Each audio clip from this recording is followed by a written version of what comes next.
was going to attempt to do a little tutorial on how to get your kids to do a reading response.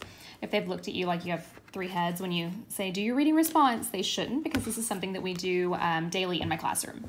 So this is our reading response notebook. Obviously yours is at school, but inside this reading response notebook, there is this document, which I put together that can help kids understand what they should be putting inside the reading response notebook. So every time they do a reading response, we usually do one for the week.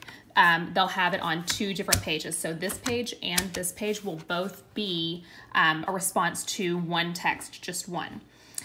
So if it's a chapter book, maybe they're reading a chapter a day or whatever, and then they're responding for everything they've read that week. So you can have them do it daily and just kind of add things as they go along, which is what we normally do. Or if you want to have them just do it on Fridays, that's fine too. So what do you write in a reading response notebook? So here's what I have them do. On the left page, things that they can write are from the text. So just an overview. This is from the text. This is from our mind or thoughts that we're having. So on the left page, they can write things from the text, like vocabulary words that they don't know that they might want to look up, onomatopoeia, metaphors and similes, or any other types of figures of speech, and anytime they see personification.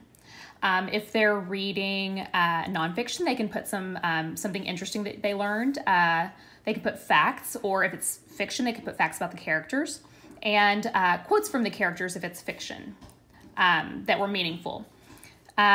For main idea, the main idea of the book or the main idea of the chapter as they read it, and they can use boxes and bullets, which they know how to do that.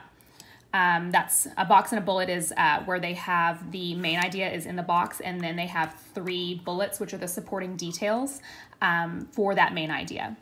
And then last, they can summarize using somebody wanted but so then, or just the key events in the story, or they can do sequencing to summarize.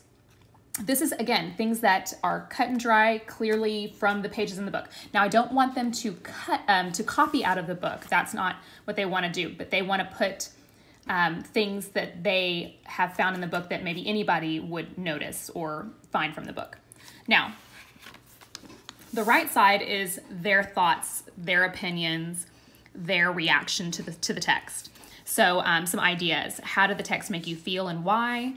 What do you think will happen next? They can draw a character map. What are the characters like? How are they feeling? Explaining the relationships between the characters, and also how the characters are changing throughout the story. So they might say, oh, in this chapter, this character went from being like a grumpy, angry person to kind of softening up a bit and becoming somebody that's more happy.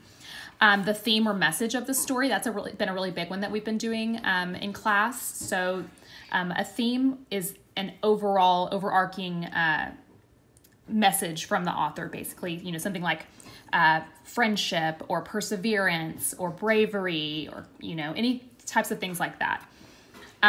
Connections, how does the book relate to their life, or what does the text make them think of?